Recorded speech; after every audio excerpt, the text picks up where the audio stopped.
noches. Vamos a tratar en esta noche 1 Corintios capítulo 6. Recordemos siempre que, especialmente la carta del apóstol Pablo a los Corintios, es una respuesta a preguntas que le han formulado a él. Él haría unos 5 años anteriores, 5 o 6 años, estuvo en Corinto. Y, por supuesto, hay muchas referencias a sus enseñanzas. Él las repite en este capítulo 6, o no sabéis. O sea, les hace recordar muchas cosas que él les había dicho. Él está ahora en Éfeso, escribiendo esta carta, seguramente por las consultas que le han hecho, porque todos los temas son muy particulares, muy domésticos, bíblicos, eclesiásticos, populares, seculares. Es una gama de temas que trata el apóstol Pablo. En este capítulo vamos a tratar 4 temas o subtemas. Sería la prohibición de los conflictos o litigios que pueda haber entre creyentes ante los tribunales de los incrédulos. Luego veremos la santidad del cuerpo. Luego el cuerpo es santo porque pertenece al Señor, y el cuerpo es santo porque es un templo que el Señor ha determinado que así sea para su Santo Espíritu. Por tanto, el cuerpo para Dios está apartado. Nosotros decimos que los santos o la iglesia son ámbitos apartados de parte de Dios para su santidad. El primer tema es la prohibición de los litigios entre cristianos ante los tribunales de incrédulos. Pablo les regaña un poco a los corintios por su práctica de ir a la corte para solucionar problemas entre hermanos, la corte secular. Eso causa una mala reputación del cristianismo. Sabemos que hoy mismo, fíjense qué pasa hoy. Hoy siempre, un juicio de ambas partes siempre inventan. Los abogados son especialistas en crear nuevos testigos. Ya poco se les cree el testigo que dice la verdad, toda la verdad y nada más que la verdad. Aparte hoy en Argentina, por ejemplo, no hay testigos así presenciales, sino todos por escrito. ¿Y qué pasa? Realmente se miente para torcer y forzar una postura personal. Y además no está garantizada la justicia imparcial en el mundo, ¿no es cierto? Fíjense que en el versículo 1, hermanos, dice así. Vamos a leer los primeros 8 versículos que atienden a este tema del litigio entre hermanos. ¿Osa alguno de vosotros, cuando tiene algo en contra de otro, ir a juicio delante de los injustos y no delante de los santos? ¿O no sabéis que los santos han de juzgar al mundo? Y si el mundo ha de ser juzgado por vosotros, ¿sois indignos de juzgar cosas muy pequeñas? ¿O no sabéis que hemos de juzgar a los ángeles? ¿Cuánto más las cosas de esta vida? Si pues tenéis muchos juicios sobre cosas de esta vida, ¿ponéis para juzgar a los que son de menor estima en la iglesia? Para avergonzaros os digo, pues que no hay entre vosotros sabio, ni aun uno que pueda juzgar entre los hermanos, sino que el hermano con el hermano pleitea en juicio, y esto ante los incrédulos. Así que, por cierto, es ya una falta entre vosotros que tengáis pleitos entre vosotros mismos. ¿Por qué no sufrís más bien el agravio? ¿Por qué no sufrís más bien el ser defraudados? Pero vosotros cometéis el agravio y defraudáis, y esto a los hermanos.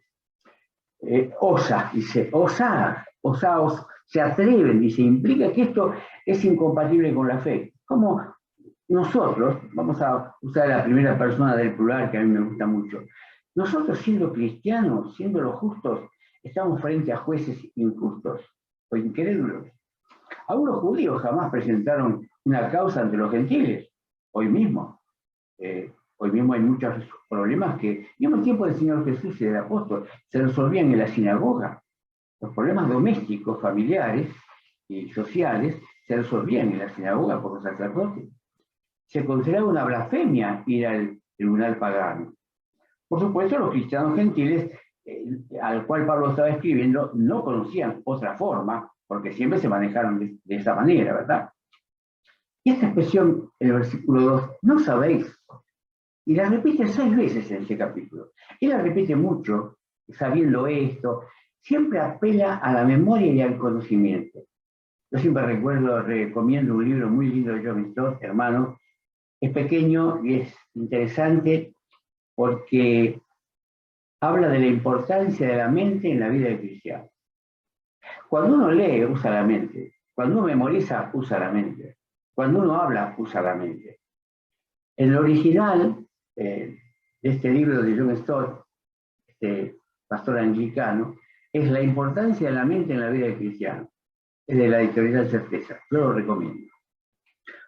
No sabéis, en verdad, ellos eran calificados para determinar controversias. Los santos han de juzgar al mundo, dice el apóstol, y los discípulos también a los ángeles. Este tema de los ángeles es interesante porque Jesús se lo dice a los discípulos. Por supuesto, por proyección podría ser que también todos los cristianos, cuando vengamos con el Señor en gloria, después de haber tenido el tribunal de Cristo y la boda del Cordero y descendamos sobre la tierra a instalar el milenio del Señor, nosotros habremos de juzgar a las naciones. Y aparentemente, bueno, hay otro juicio que es a los ángeles caídos, por supuesto, en contraste a los conflictos actuales. O sea, esto es algo futuro. Ahora, dice 1 Corintios 6, 2 al 3, ¿o no sabéis que los santos han de juzgar al mundo? Y si el mundo ha de ser juzgado por vosotros, ¿no sois indignos de juzgar cosas muy pequeñas? No. ¿O no sabéis que hemos de juzgar a los ángeles? ¿Cuánto más las cosas de esta vida?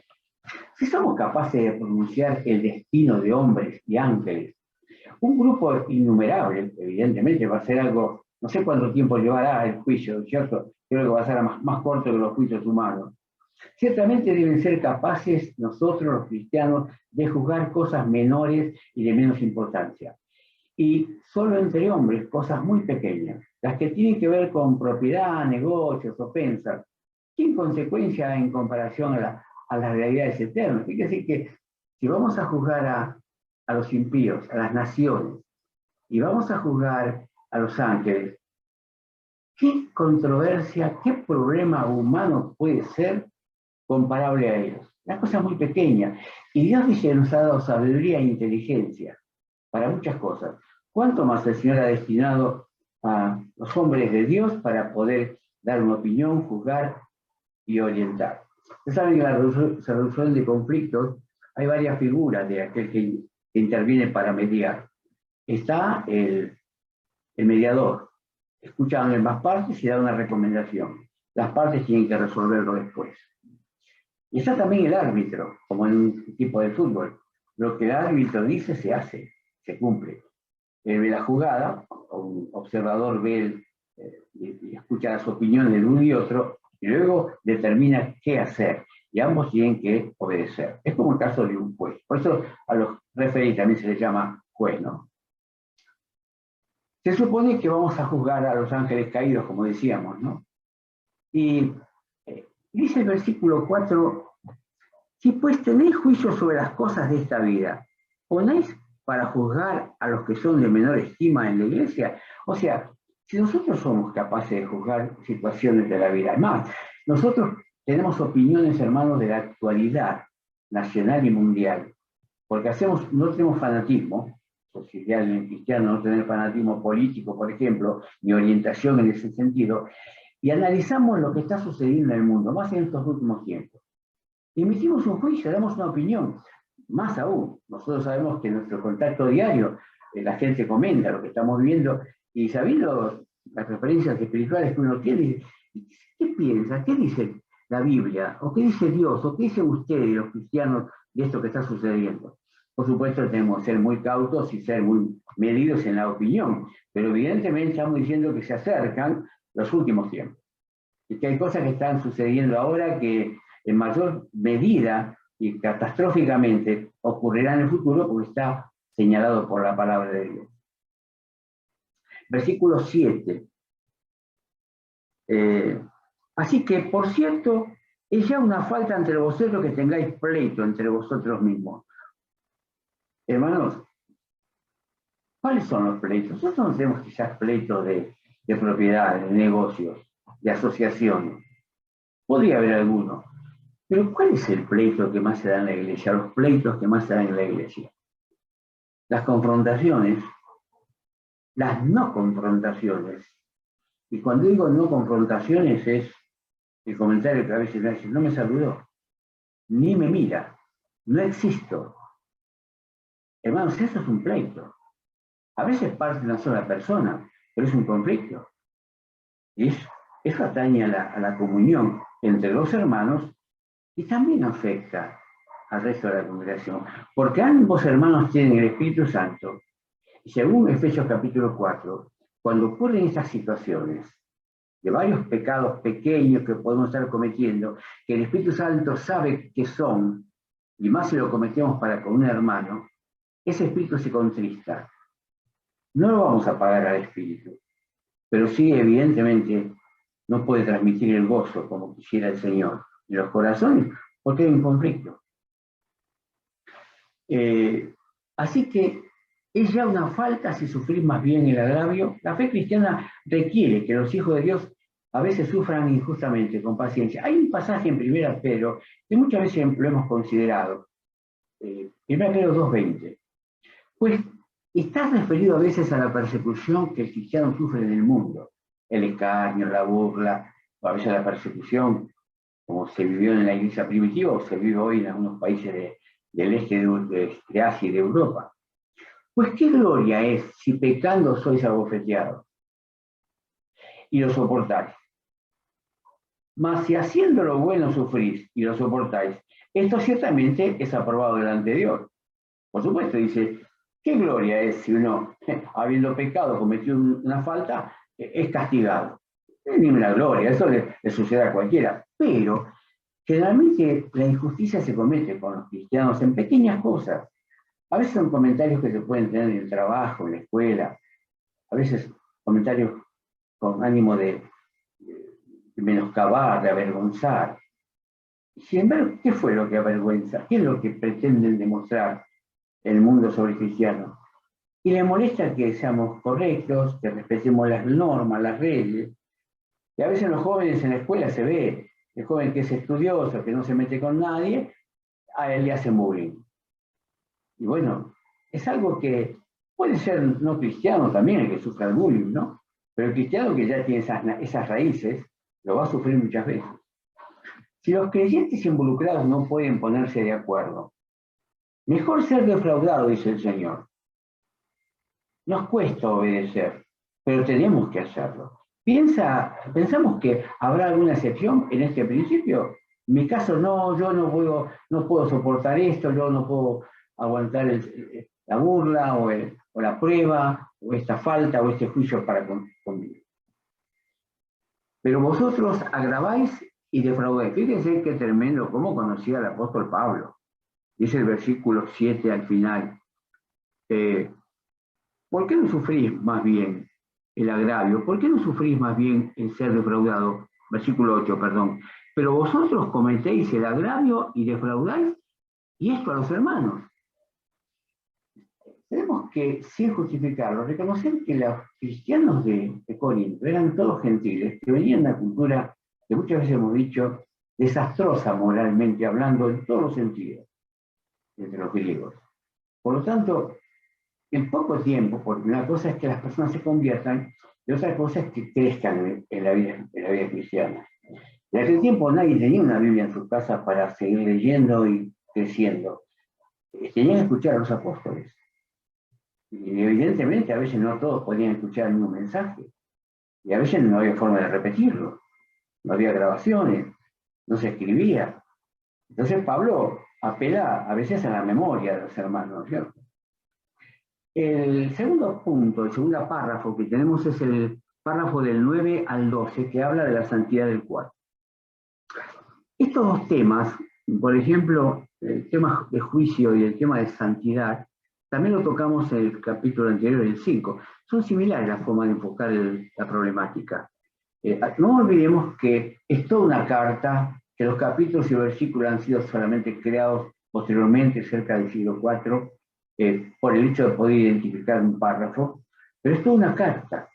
Y Pablo va y viene con los distintos temas porque quizás está hablando de un tema y después se acuerda que faltó completar el otro tema, nos pasa a los predicadores también, y eso no es una falta, simplemente la memoria a veces en el apuro, en querer abarcar mucho, nos puede resultar difícil de controlar. Es el versículo 9. ¿No sabéis otra vez ¿No sabéis que los injustos no heredarán el reino de Dios? No se equivoquen, no erréis, ni los fornicarios, ni los idólatras. Y aquí, hermano, hay una serie de pecadores y pecados, de pecadores señalados como el capítulo 1 de Romanos.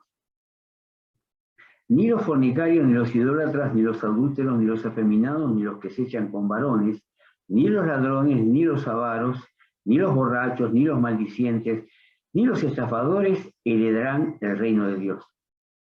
Y esto habla, por supuesto, de que aquellos que no conocen al Señor, y que tienen ese estilo de vida, tienen esa forma, esa característica, sobre los cuales nadie pondría las manos en el fuego. Esa sería la idea, ¿no es cierto? Y esto erais, fíjense, hermanos, y esto erais algunos. Estoy seguro que en la iglesia había una muestra de cada uno.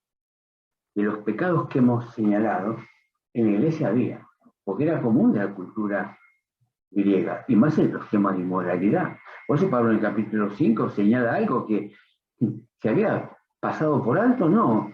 Se había hecho la vista gorda, como decimos, en no considerar el agravio tremendo de la situación de los primeros versículos del capítulo 5. Mas ya habéis sido, fíjense hermanos, qué interesante la actitud, ¿no? Del apóstol, dice, pero ya habéis sido lavados, ya habéis sido santificados, ya habéis sido justificados en el nombre del Señor Jesús y por el Espíritu de nuestro Dios. Todas las cosas me son lícitas, mas no todas convienen. Todas las cosas me son lícitas, mas yo no me dejaré dominar de ninguna. Y saben que en la cultura, aquí se mezclan la cultura romana y la cultura griega, sobre todo en la legislación. Impere, la impronta romana es más fuerte en la legislación que los griegos. Y el castigo de los ladrones eran por cosas cotidianas y bastante severos. Había 3 clases de robo que se mencionan en la historia. Uno es el robar más de 50 dracmas. Fíjense el otro. El robar ropa sustraída en los baños públicos y en las gimnasias y en las playas de más de 10 dracmas. Y los robos nocturnos eran severamente castigados. Así que prácticamente los rateritos griegos eran cosas de todos los días, ¿no? Pero hay algo que señala acá, y los avaros. El avaro es aquella persona que retiene. Una cosa es el codicioso, que quiere lo que el otro tiene. Pero el avaro es aquel que acumula. Es aquel que vive pobre y muere rico. Pero la herencia la disfrutan los herederos, ¿no es cierto? Y este pecado es calificado con el adulterio, la homosexualidad y la estafa, el ser avaro, el no ver la necesidad del otro. El avaro no ve la necesidad del otro. No es misericordioso, no ayuda y teniendo posibilidad de hacerlo.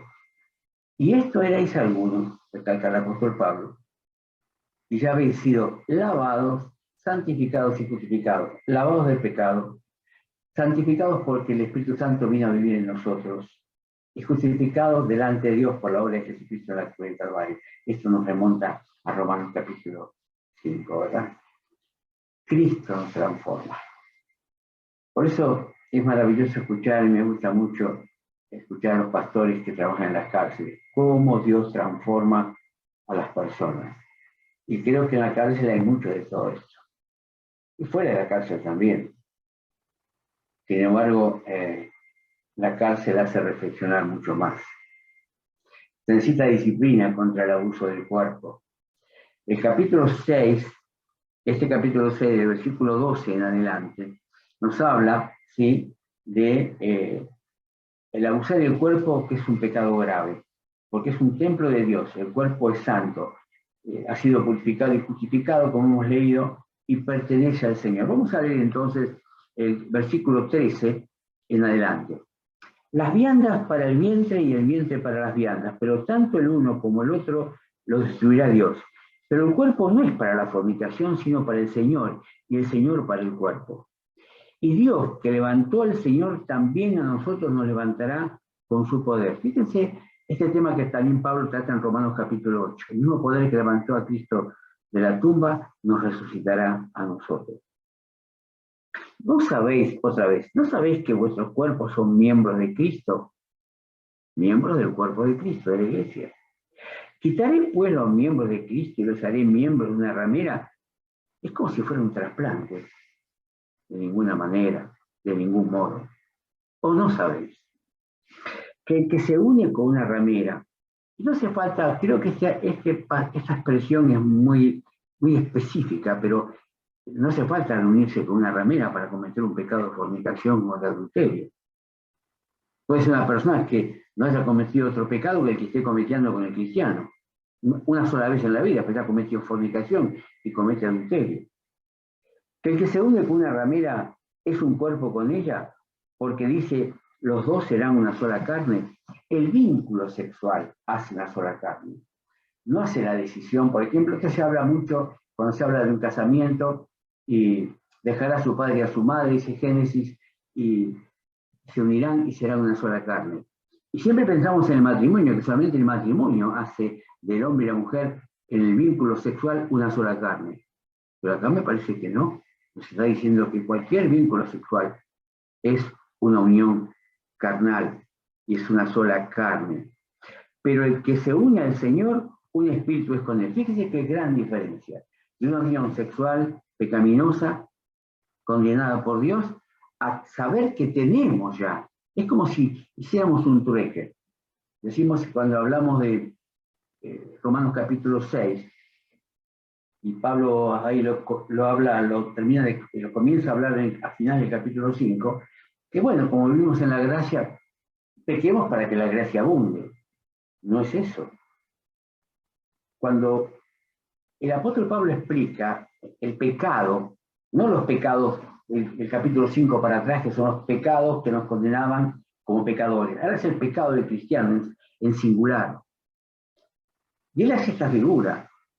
Es como que para que un cristiano peque, debe ir donde está sepultado su viejo hombre, desenterrarlo y cagarlo a sus espaldas, porque el viejo hombre es aquel que peca. Un cristiano es un mal imitador del pecador. Necesita a su viejo hombre. Y es como desprenderse de la unión con Jesús, aunque eso no ocurre, pero perdemos la comunión, perdemos la bendición. Huir de la fornicación. Dice, cualquier otro pecado en el hombre cometa está fuera de cuerpo, mas el que fornica contra su propio cuerpo peca. La fornicación, sabemos que es la relación, específicamente la palabra, la relación entre personas no casadas, de ninguna manera. Ninguno de los dos son solteros. Si uno de los dos fuera casado, ya sería adulterio. Pero la palabra fornicación, en este caso, es todo tipo de pecado sexual, porque puede ser los que estamos acá, los adúlteros, versículo 9, los afeminados, los que se echan con varones, y también las lesbianas, como dice el capítulo 1 de Romanos, los que cambiaron su naturaleza. Todo lo que es sexual. ¿Y por qué esta incidencia tan marcada de lo sexual en la vida espiritual? Y porque fue una bendición la sexualidad. Cuando Dios creó al hombre y a la mujer, esas dos palabras que usa varón y hembra los creó, tenía la finalidad, y realmente que los dos eran hechos a imagen y semejanza de Dios, y en la capacidad reproductiva, fíjense hermano, en la capacidad reproductiva del hombre y la mujer, han estado y hemos estado y seguiremos estando reproduciendo seres a imagen y semejanza de Dios. No solamente Adán y Eva fueron hechos a imagen y semejanza de Dios. El capítulo 9 de Génesis ya lo decimos también, cuando habla de Noé, y habla del pecado y el asesinato de un ser humano, porque a imagen de Dios es hecho el hombre, siempre. Cualquier nuevo nacimiento, por eso el aborto va mucho más allá de eliminar una vida. Se está eliminando a alguien que ya tiene la impronta de la imagen de Dios. Como dice el Salmo 139, ya los ojos de Dios vieron ese embrión. Qué pasaje maravilloso ese. Hermanos,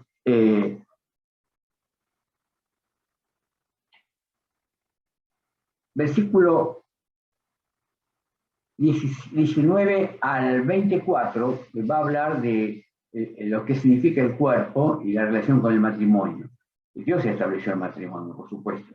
Ahora, el versículo 12 decía, todas las cosas me son lícitas, para no todo conviene.